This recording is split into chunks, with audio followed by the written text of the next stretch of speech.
फास हालो मनोरंजन Debbarma मुकुमो police parade ground एदि नगर कायसा बेसाते पांदानि बिसिंतै field डग सिनै होमगार्ड्स साल पालायजाखा 1962 बिसिव संजाजाकमानि आ जराव साक नायमोथां ताय नुखुं नायमोथांनि अ बदलनो जेरक केरं रायदानो मोथांनारनानि ताय हाबार देरा मुंरग सेलायाखायै चुबा मुंरवै थांका बर्न मुइतु ख्लाइनो अ सालनि पान्दाओ नारयक राङै फाइमानजाक फाइका मन्त्री शान्तना चाकमाना खबै नायमोथांनि अक्रार যে আমাদের ছোট বড় সেই ভেদাভেদকে ভুলে গিয়ে আমরা মানুষ আমাদেরকে এগিয়ে যেতে হবে আমাদের শান্তির জন্য আমাদের ঐক্যের জন্য আমাদের একত্রিত থাকতে হবে এবং দেশের মাটিকে রক্ষা করার জন্য এবং আমাদের দেশকে এগিয়ে নিয়ে যাওয়ার জন্য আমরা প্রত্যেকে একত্রিত হয়ে থাকব আজকে এই দিনে আমাদের সেই প্রতিজ্ঞা আমাদের নিতে হবে তার পাশাপাশি আমি বলতে চাইবো যারা দূর দূরান্ত থেকে আপনারা শুনছেন এবং আপনারা যারা এখানে রয়েছেন যারা শুনতে পাচ্ছেন না ওনাদেরকে বার্তা দিতে হবে যে বিশেষ করে যুব সমাজকে অনেক সময় দেখা যায় আমরা বিগত দিনে আমরা দেখেছি শুনেছি যে আমরা শুনেছিলাম যে নেশা আক্রান্ত হয়েছে অনেক যুবক তো সেই ক্ষেত্রে আমাদের বর্তমান সরকার আমাদের কেন্দ্র সরকার এবং রাজ্য সরকার চেষ্টা করছে সেটাকে কিভাবে মুক্ত করা যায় আমাদের কিভাবে প্রতিটি ব্যক্তি প্রতিটি পরিবারকে নেশা মুক্ত করা যায় সেই দিকে আমাদের একত্রিত হয়ে কাজ করতে হবে কেননা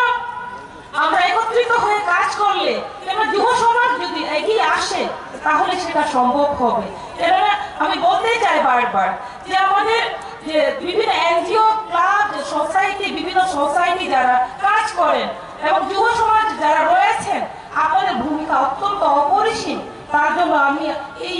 আজকের এই দিনের শুভ দিনের মধ্যে আমি আপনাদের বার্তা দিতে চাই আমরা প্রত্যেকে একত্রিত হয়ে কাজ করব এবং আগামী দিনে আমাদের রাজ্যকে আরো এগিয়ে নিয়ে যাব একদিকে আমাদের নিরাপত্তা সুরক্ষিত থাকবে অন্যদিকে আমাদের শান্তি থাকবে আর পাশাপাশি আমরা অলরাউন্ডার হয়ে আমাদের ত্রিপুরা রাজ্যকে আমরা একটা উন্নত রাজ্য হিসেবে আমরা তৈরি করতে পারবো তো সর্বোপরি আমি এটুকুই বলতে চাই যে সমস্ত অংশের যারা এখানে কর্মচারী থেকে শুরু করে আপনারা রয়েছেন এখানে আমি বলবো আমরা একত্রিত হয়ে কাজ করব পাশাপাশি আজকের যে ৬২তম যে আমাদের অল ইন্ডিয়া সিভিল ডিফেন্স এবং হোমগার্ড রাইজিং ডে এই দিনটি প্রত্যেকের শুভ হোক এবং আপনাদের জীবনে সাফল্য এনে দিক আমি সেই কামনা আমি ভগবানের কাছে রাখছি এটুকু বলে আপনারা সকলেই ভালো থাকবেন এবং আমরা মিলে কাজ করব এটুকু বলে আমার সংক্ষিপ্ত আলোচনা এখানে শেষ করছি বন্দে মাতরম ভারত মাতা কি জয় জয় হিন্দ জয় ভারত জয় ত্রিপুরা আমার ব্যক্তিগত এবং গৃহরক্ষী ও অসামরিক প্রতিরক্ষা দপ্তরের পক্ষ থেকে আপনাদের সবাইকে স্বাগত জানাচ্ছি আমি অত্যন্ত আনন্দিত যে আজ আমাদের মধ্যে মাননীয় মন্ত্রী শ্রীমতী শান্তনা চাকমা মহোদয়া উপস্থিত আছেন সারা দেশের সাথে আজ আমাদের রাজ্যের হোমগার্ড ও সিভিল ডিফেন্সের ৬২তম প্রতিষ্ঠা দিবস পালিত হচ্ছে এই দিনটিকে স্মরণীয় করে রাখতে আজ আমরা এখানে সমবেত হয়েছি আজ আমি শ্রদ্ধার সাথে স্মরণ করছি ওইসব বীর হোমগার্ড শহীদদের যারা রাজ্যের শান্তি ও সম্প্রীতি রক্ষা করার জন্য নিজেদের আত্মবলিদান দিয়েছেন বিগত দিনগুলোতে আমাদের রাজ্যে ১০ জন হোমগার্ড ভলান্টিয়ার্স উগ্রপন্থীদের মোকাবিলা করার সময় প্রাণ আহুতি দিয়েছেন আমি তাদের পরিবারের সদস্যদের প্রতিও গভীর সমবেদনা জানাই হোমগার্ড ও সিভিল ডিফেন্সের প্রতিষ্ঠা হয়েছিল পুলিশ ও সাধারণ প্রশাসনকে আইন শৃঙ্খলা রক্ষা এবং প্রাকৃতিক দুর্যোগ মোকাবিলা করার ক্ষেত্রে সহায়তা করার জন্য হোমগার্ড এবং সিভিল ডিফেন্সের মূলমন্ত্র হচ্ছে নিষ্কাম সেবা আমি আনন্দিত এই বাহিনীর সদস্যরা তাদের দায়িত্ব ও কর্তব্য নিষ্ঠার সঙ্গে পালন করে যাচ্ছে আমাদের রাজ্যে হোমগার্ড সদস্যরা বিভিন্ন থানাতে কাজ করছে প্রত্যন্ত এলাকাতে ক্যাম্প স্থাপন করে জনগণের নিরাপত্তা প্রদান করছে তাছাড়াও ট্রাফিক ব্যবস্থা নিয়ন্ত্রণ হাসপাতালে রোগীর সেবা প্রদান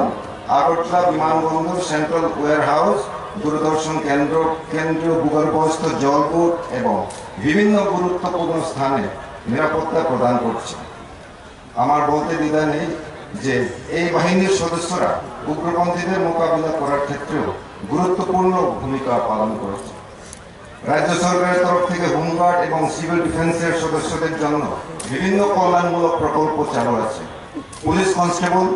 ফায়ারম্যান, জেল ও ওয়ার্ডেনদের চাকরির ক্ষেত্রে 35% পদ হোমগার্ড ও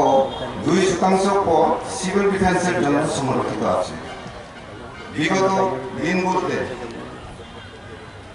830 জন হোমগার্ড ভলান্টিয়ার পুলিশ কনস্টেবলে অগ্নি নির্বাপক দপ্তর ও কারা দপ্তরে চাকরি পেয়েছে। কোন হোমগার্ড কর্মরত অবস্থায় মারা গেলে পরিবারের যোগ্য সদস্যদের